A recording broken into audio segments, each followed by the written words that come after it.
Hello, everyone. Welcome back to another episode of Take Back My Brain. And I have a very fun treat for you today. This is Chelsea Blackbird, and I was actually on her podcast not too long ago. And so now I get the privilege of having her on my podcast for all of you to be blessed with. And Chelsea has, like I said, her own podcast, and it is called the Christian Health Club. So I want all of you to check that out and follow it, especially my interview with her. But she is a Christian health practitioner and looks at things from a biblical perspective. So she and I have so much in common. Our worldview, our mindsets, our goals in life, they align very well with each other. So I'm really excited to have this chat with you today, Chelsea. So thanks for being here. Thanks for having me. I know, like we were saying, I can't believe we hadn't connected sooner. So it's so fun to get to connect with you and talk about these things that we love and are so passionate about. Yeah, absolutely. Because I don't see a lot of difference between Christians and the rest of the world as far as health goes. Like they're still pretty much just as sick as everybody else. And I don't really feel like that's biblical, right? Um, Right. I feel like there should be a set apartness, and we just have to get more education out there. And so, anyway, I'm really glad to have this conversation. Yeah, me too. And speaking to that, I think I think the differentiating factor that we have to consider is that, scripture says our bodies are temples of the Holy Spirit. Yeah, And, really what we're using these bodies for is to um, show up to our purpose. I always say when we feel well, we serve well, yeah, and we show up for everything God has for us in life and for our true purpose. And that really is our highest health goal, is to live into everything that God calls us to do and to be. And we do that so much better when you're uh, healthy. yeah, when we're healthy and we're not sick and we're not always in mind drama about what we're eating and, our Yeah. illnesses or sicknesses. And so I think it's a just kind of a shift of mindset. Like it's not Yeah. about my size that I'm wearing, it's about my purpose and showing up in the world. Yeah. Are you? And then I know people like, well, I could glorify God in my illness. Yes, you can. Absolutely. But, or I should say, and how much more can you glorify him in your healing and in your recovery and in your wellness? I mean, you can Yeah. definitely do more most of the time for the Lord, um, when you're healthy and running strong. And you can serve your family. You can't really serve people well and share the love of Jesus, super effectively if you're sick all the time. So. Exactly. Exactly. And And it just does conflict with scripture. yeah, for sure. And I hear a lot from, you know, moms and women that, wish that their family was more on board, with things, or they want their families to be healthy. And I always say it always starts with us, right? Just Yeah, being and it listening does. to people. And just in the same way that we draw people to Christ by kind of being that vessel of peace,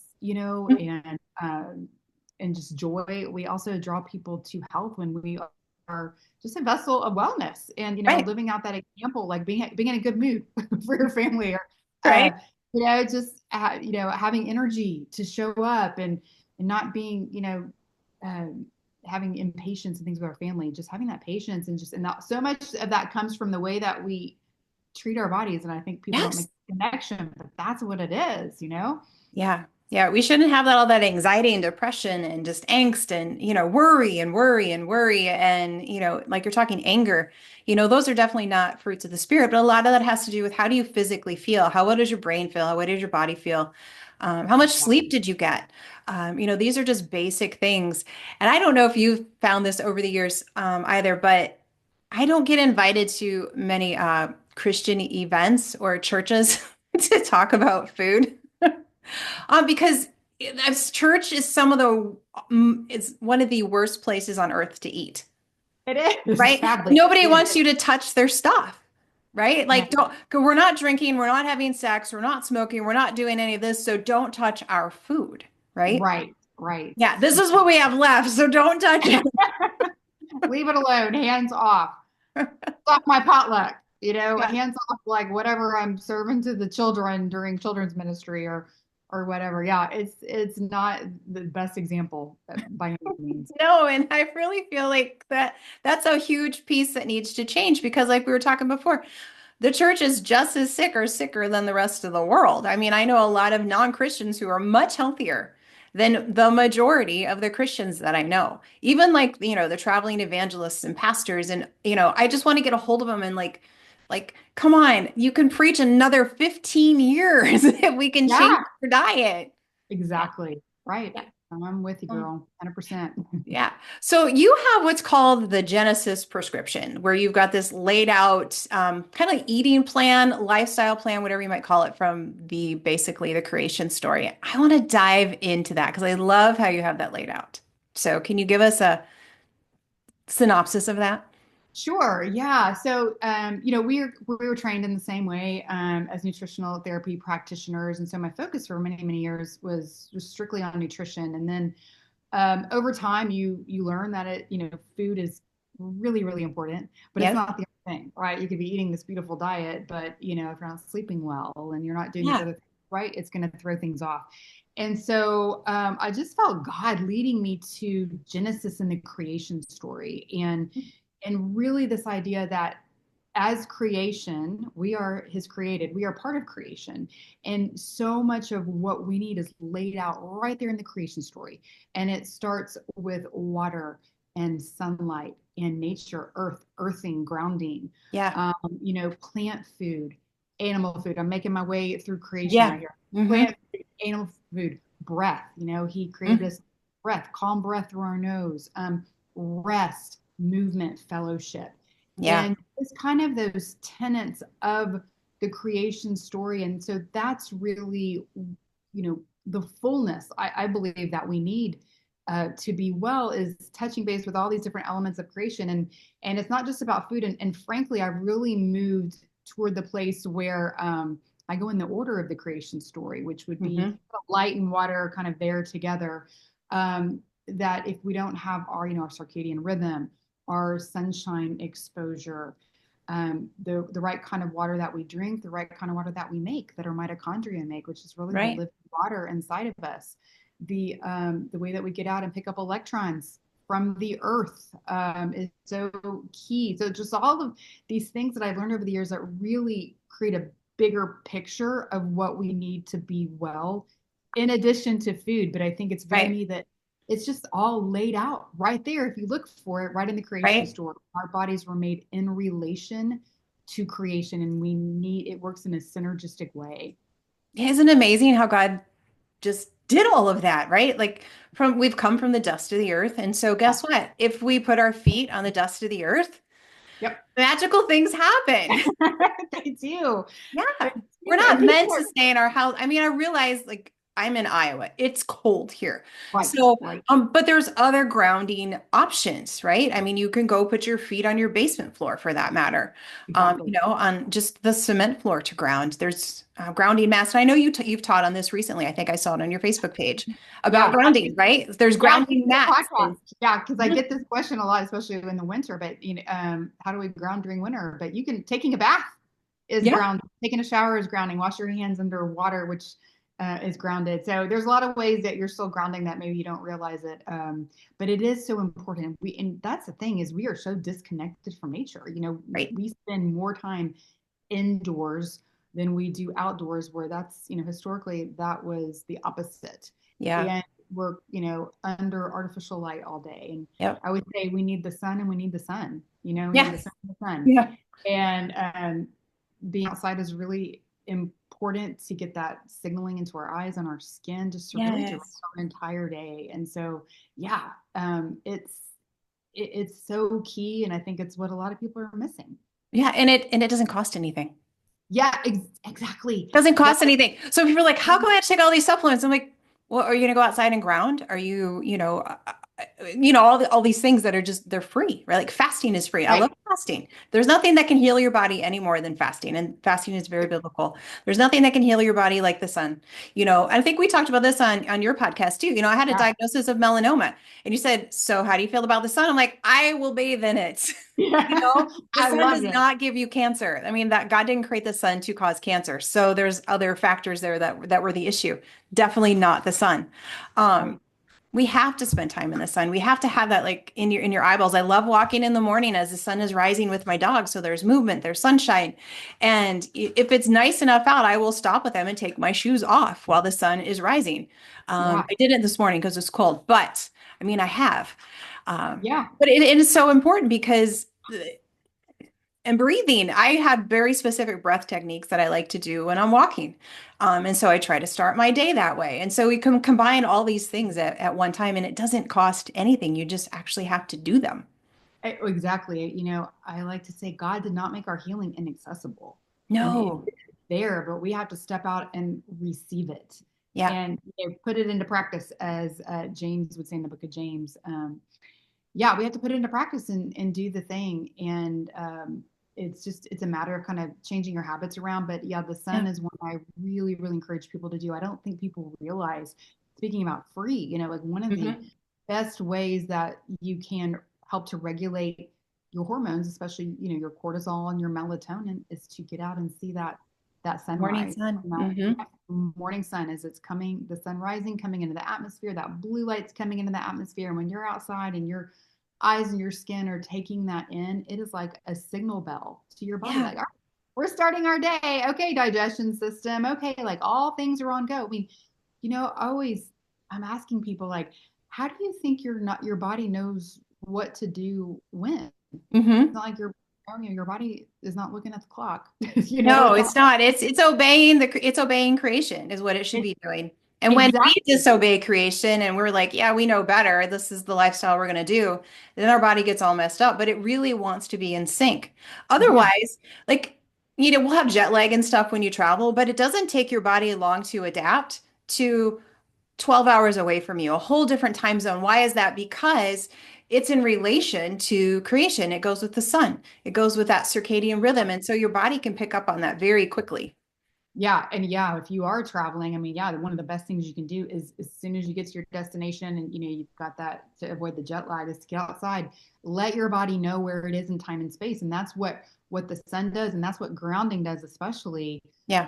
It lets your body know, between the electromagnetic fields, like where is your body in time and space. And it's reassuring. Yeah. We I think there's like so much talk about nervous system these Yes. days and calming the nervous system. I mean, what is more dysregulating to your body and your nervous system of not knowing where it is in time and space, right? And we can do Hmm. that so easily by giving it these circadian signals and these kind of this like inner GPS, and Yeah. just stepping aside and letting our body absorb it. That is, I mean, God made our body, like I said, work in relation to creation, and we have all these receptors that are processing that intake of light and earth and the electrons that are happening. And to me, it's just so fascinating to me to think of this perfect design that God made. And when you look in the book of Genesis and the creation story, what is happening is really that God is creating order from chaos. Right. And it is when our bodies are out of alignment with this creation and the way our bodies are meant to work with creation, our bodies are in that chaotic state. We are Hmm. out of alignment with the way He made us and designed us to be. But we can step back into it again, like you were saying. If we got to receive it, we got to do the thing. Right, right. And we don't always have to ask for a healing. I mean, I have a healing story of cancer, I was radically healed from cancer. And I also took the steps to figure out why that happened in the first place, right? And then there's been other things in my life where I'm like, okay, what is out alignment? And then as soon as I put my body back in alignment with what God, ordained, Yeah. those things would clear up, right? Yeah. And so I think we're always looking for something where we don't have to work. That's just kind of like our human nature. Like, well, if I could just take this one pill or do this one thing, Right. and Christians are just as bad as, non-Christians at this as well. So like, what one thing do you have for me? I don't want to work at this, but you have to move, you have to drink. I want to talk about water if we can. Yeah. Um, what are your thoughts on a type of water? What about tap water? What about hydrogen water? What about, Kangen water? What about? So tell us about water. Oh yeah. This is kind of a new favorite of mine. I just got a hydrogen machine, so I am. Did you? Okay, it's Yes, on I my list. I did. don't have one yet, but it's on my list to get, and it'll Yes, I it'll be did. gotten soon, Chelsea. Oh, yeah, I love it. I just had a deep dive discussion with somebody on this on yesterday, but yeah, the water that, our bodies are mostly made of water. Right? About Just like between the earth. right? Where Yeah, 80% of the earth exactly. is water, 80%, 70 to 80% of our body is water. Yeah. Again, another way we're made in relation to creation. Also, what the majority of the water on Earth is what? It's salty, Yeah. right? Right. We Um, need salt, people. We need we, salt. So we need again, something salt. that's super inexpensive. Right, Yeah. right. We need salt. We need minerals. Our body, our water in our body is a huge communication system. In our body, it's a lot of how the signals travel. But yeah, I would say with water, number one, the most important thing is to have it filtered in some way, Yeah. not Yeah. just tap water, because sadly it comes with like fluoride and chlorine and all this stuff that is, Which wreaks havoc on your brain and your gut and oh, your thyroid, and it's just yeah, for you. So if you do nothing else, just filter. get a good water filter. One of the ones I like, and you can tell me if you like this too, don't do Brita. I mean, last resort, do a Brita. Okay. But Yeah, there's one called Zero water pitcher, and it filters out all your chlorine, your fluoride. It even does glyphosate and those kind of things. And it's like 50, $60. yeah, You can that's put it in good. your fridge. I have one that I travel with. So when we go to horse shows, we go on vacation, it goes in my suitcase, and I take it with me. So, Smart. I mean, what's that? That's so smart. Yeah, yeah, I just take it with me. So, anyway, it's an inexpensive one, but if you want to upgrade your water, I'll let you talk about that. Yeah, yeah. Well, I mean, exactly. Any kind of filter like that is fantastic. And then to me, like step two, the next level we want to be thinking about is mineralizing our water. So, Yeah. whether that's putting in some kind of trace minerals or just a little, dash of salt in there, or maybe you need a little bit more something hefty like some electrolytes, something like that. Yeah. We're thinking minerals and adding some charge to the water. And then the next few things I'd be thinking about are structuring the water and maybe adding hydrogen in some Hmm. way. And that's kind of next level. Like I said, you got to start with filtered water. Yep. But getting there, yeah, I'm a big fan of the hydrogen. I just started incorporating hydrogen water into my daily routine. Actually, water and inhaling the hydrogen gas as well as a therapeutic. Okay, so tell the audience why this is important. Let's have that conversation because I love Okay. hydrogen water too. Yeah. Okay, yeah. Okay, so well, hydrogen is actually something that we make in our guts, or Supposed to make in our guts. we're supposed to make it if you have a healthy gut. Sadly, Yes. most people don't have a healthy gut, and there's an enzyme there. The name is escaping me, but it's kind of one of those long names. But there's an enzyme there that is supposed to help you make this hydrogen, right? But taking just for example an antibiotic can like wipe out that enzyme for like 3 to 5 years. Yeah. Really compromise the way that we make this hydrogen and this hydrogen in our body, whether we make it endogenously or get it exogenously from water or inhalation. It's antioxidant like. Hydrogen is the smallest molecule in the universe. And so it can get everywhere in our body, systemically throughout the body. And it acts like an antioxidant. It goes in Mhm. and cleans up the cell. And it's a smart molecule. So it's not over cleaning in a way because we still need some of that signaling. Those oxidants can be signaling molecules. And it's a reason we honestly don't want to overdo the antioxidants, right? Yeah. Because we Hmm. need kind of honor the balance of that signaling system in our body. But hydrogen is a smart molecule. It's almost like an adaptogen. It knows what to leave, it knows what to take. It cleans up one of the most toxic oxidants, the hydroxyl radical. Hmm. And so it's incredibly helpful for the body. And so we can, if we're not making it well, which most people aren't, we can use it supplementally by making hydrogen water or taking a tablet or inhaling it. There's, some different Different things. applications. Yeah. Hmm. Yeah, but can be incredibly healing for people. I've heard Yeah. incredible stories. So yeah, Yeah, I love it it. can be very healing. Yeah. And you can get some, decently priced ones out there as well. And you were talking about the hydrogen tablets. I think I'll put that in the show notes. A couple options that, if somebody's interested in looking for hydrogen, that they can do that. And we'll put some grounding mats in there too. Maybe you can give me your favorite links to your Yeah, grounding mats that you like, Chelsea, because I know you placed those out not too long ago on your Facebook page. So yeah, yeah, yeah. we can It, definitely grab that link and put that in there for everybody too. Um, Let's just talk about diet. So, plants, fruits, animal meats. What about that? Like, yeah. let's talk And about vegan, vegetarian, and meats. Because there's some camps that are like, as a Christian, you should never eat meat. We just Right. don't eat meat. We don't eat this. We don't eat that. Blah blah blah blah. And then others are like, I have to have my meat. So, what does the Bible say about that? Yeah, I think it's interesting, and this is you know, kind of the way that I felt God calling me, and the way that my brand or whatever you will is the Christian Nutritionist, and I felt God Yeah. calling me to call myself that, even though I didn't want to, frankly, because I'm like, not me, Lord, I can't do that. But Right. anyway, Right. I was like, okay, all right, if you say so, I will. But anyway, getting a lot over the years about Christians believing that we should be vegan because that's the way we started in the garden. And I'm like, well, I don't know if you read past Genesis 1, but we got kicked out of the garden. Right. Uh, And then we had to eat meat. yeah, and Genesis 129 gives us plants, and Genesis 9:3 we are given the meat to eat. And even Yeah. in the book of Leviticus, God is very specific about what kind of meat, and Yes. that includes ruminant animals, which is red meat. And Hmm. that's, for me, this is where it all came together originally, is when, to advise people on food. Like, what makes the most sense to me is the creator of our body made the perfect food for our body. Who knows better in the world than what we're supposed to have than our creator, the designer of Right. our body, Right. right? Hmm. And so there's so much conflicting health advice out there. It can be really confusing and frustrating for people, right? You see studies Right. that say like completely opposite things. And so that's why I just go back to scripture as my anchor. Yeah. God gave us plants, God gave us meat. Okay. God gave us red meat. It says right there in Leviticus, Yep. specifically ruminant animals. And so, ruminant animals are kind of special in their own way with their four-part digestive system, Yep. that processes things, and it really kind of does processes some of that, more of that ick out, as I like to say. Right. Yeah. And, you know, is eating plants that we cannot eat and converting plant matter into this meat that we eat. So it's really, the earth nourishes the animal, and the animal nourishes us. It's just this Yeah. beautiful design by our creator. And Yes. so for me, that really just end of argument. I mean, Right. that's Yeah. it. Yeah.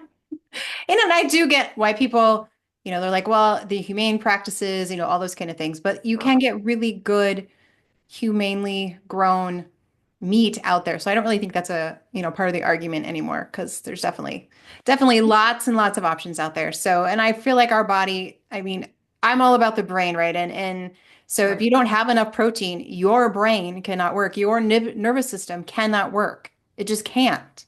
And so Right. you have to have, this animal protein in order, for your whole body to work. And half of your bones are protein. And so you have to have enough protein in there to, stay strong and healthy and all those kind of things. So, Exactly. Yeah. I mean, it's just the most direct route to making those, neurotransmitters, as you talk, yeah. that's your wheelhouse, right? Like, Yeah. teach about take your brain back. I mean, big part of that is, eating protein, and animal protein is a complete protein. Hmm. Plant proteins are not. It's not their strength. Plants have strength, their strength of what they Yes. give to our body. The animal kingdom has its strength and what it offers to our body, and its strength are the amino acids, the Right. building blocks of the body. And so when people ask, what do I eat? I'm like, a really beautiful mix of plant food and animal foods, the Hmm. cleanest that you can find, the cleanest that's in your budget, to do. I also don't think we have to be perfect eaters. No, Nobody's gonna be a perfect eater, and if you nobody's going choose to to, be perfect. Yeah. you need to let that go. Take that burden off you. You're never going to be a perfect eater. But I assure people that when we're eating well, most of the time, our body can handle a little. There's Yeah. some hits. There's some of the time we can have some treats and have our feasts, and do such. But we do have to be nourishing the body with the real food, the way God made it. Yeah, yeah. And if you go outside this country, it's so much easier to eat and feel well, which is the sad part of it. Like we went to Egypt for vacation a couple years ago, and my husband's like, "What are you going to get to eat over there?" I said, "I am not worried about the food over there really at all." And we felt good the entire time. And I even had some gluten and, things that I cannot tolerate here. Mm, And it was fantastic. So, yeah, very cool. yeah. Yeah. Yeah. Yeah. So we're happen to be in a very first world country, but we're very toxic here. And I feel like we have to be extra diligent about our choices because there's a lot of deception that goes a lot in our food system. Yeah, absolutely. And that's another thing, I'm always looking at a historical lens, I'm always looking through the biblical lens of what is the best way for us to be healthy. And Mhm. but also we have to remember we don't live in that same time period, and we have a barrage of toxins coming at us, and it does make us need to be even more vigilant Yeah. about honoring these ways that God made us to be healthy, like getting outside and getting clean water and doing those things and removing that toxic load. And it is more challenging these days, but I just think we have to be more aware, and like you Yeah. said, where we are now, sadly, it's we don't have a lot of regulation around it, and it's unfortunate. Yeah. Yeah. Well, you have some amazing programs. Do you want to tell the audience about some of the things that you offer? Oh, Um, sure, yeah. sure. Well, I created programs over the years just based on what people came to me needing, or like what I found in my Hmm. life. So I have some different faith-based programs like Feast to Fast, which is really about blood sugar regulation, or 10 Hmm. times stronger, which is about building muscle. But it all falls under the umbrella of the Christian Health Club. So I have a Christian Health Club podcast, and I have the Christian Health Club. And so anybody can kind of look into that to see what those offerings are.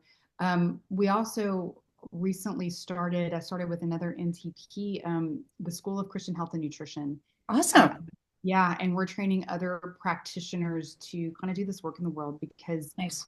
I'm only one person, you're only one person, and I like we started this conversation out, like Christians are sick, Yeah. and Very sick. Hmm. we are the bodies in the body of Christ. We are the ones that are going to show up and be that presence in the world, and it's so much harder to do when we're ill. And so we are working to just train more Christian health practitioners to get out into the Yeah. world and help God's people get healthy. So if anybody was ever interested in doing some kind of a program where they could be a practitioner, we offer that I as well. love it. I love it. I love it. So we'll include all of that in the notes for the podcast and everything. So anything you want to leave the audience with? I would just say that I like to remind people that you are fearfully and wonderfully made. You are perfectly designed by a merciful creator, and the body has that ability to heal. But like Laurie and I said, you got to step out and receive it, receive Yeah. all of those amazing things that God made you to be well. Your body is always on your side. It's always Mhm. working to your best benefit, even though it may not feel like it sometimes. But just step out and receive that Genesis prescription of healing that God has for you. Awesome. I love it. I love this conversation. It's been so much fun. Thank you so much for being here. Thank you. I really enjoyed it. Awesome. And thank you everyone for listening, and I will see you in the next episode.